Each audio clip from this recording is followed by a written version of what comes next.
యేసేపు చెరచాల నుంచి బయటికి రావడానికి కారణం దేవుడు ఆయనకిచ్చిన వరాన్ని, దేవుడు ఆయనకిచ్చిన తలందును, ఆ కృపను సరిగా ఉపయోగించాడు. దేవుని నామానికి మహిమ కలుగును గాక.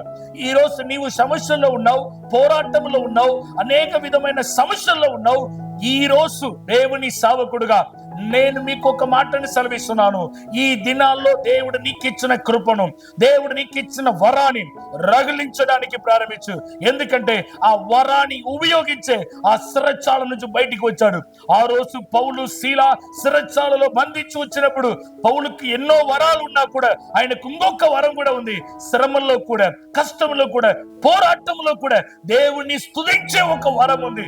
ఎప్పుడైతే ఆ వరాన్ని వాళ్ళు ఉపయోగించారో శిరచాల తలుపులు తెరవబడింది. గట్టిగా చప్పట్లు కొట్టి అనేక సంవత్సరాలుగా, దీర్ఘకాలముగా నీ ఉన్న సమస్య నుంచి బయటికి రావడానికి నీలో దేవుడి పెట్టిన కృప, దేవుడు నీలో పెట్టిన వరాలు, దేవుడు నీలో పెట్టిన తలంతులను ఈ రోజు మెరుగించడానికి ఆమె మరలా నీవు ఆమె మండించడానికి ప్రారంభించు.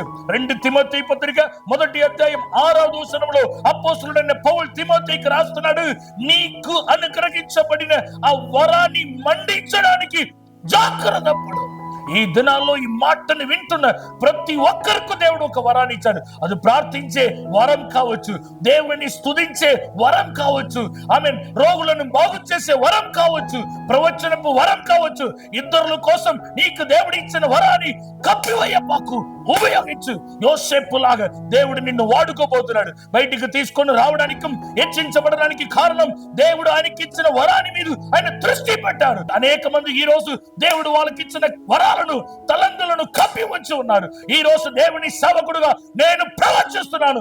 ఈ దినము నుండి ఈ వాక్యాన్ని వింటున్నప్పుడే దేవుడు నీలో ఏదల్లా వరాలు పెట్టారో అది రగిలించబడడానికి, అది మండించబడడానికి ప్రారంభించబోతున్నాయి. పరిశుద్ధాత్మ దేవుడు ఇప్పుడే నిన్ను రగిలిస్తున్నాడు. ఇంతవరకు నీ ప్రవచించేదాను కదా, ఇంతవరకు నువ్వు కళలు కనేదాను కదా, ఇంతవరకు అనేక మందిని స్వస్థతల్లో, విడుదలలో, సువార్తల్లో నడిపించేదానివి కదా.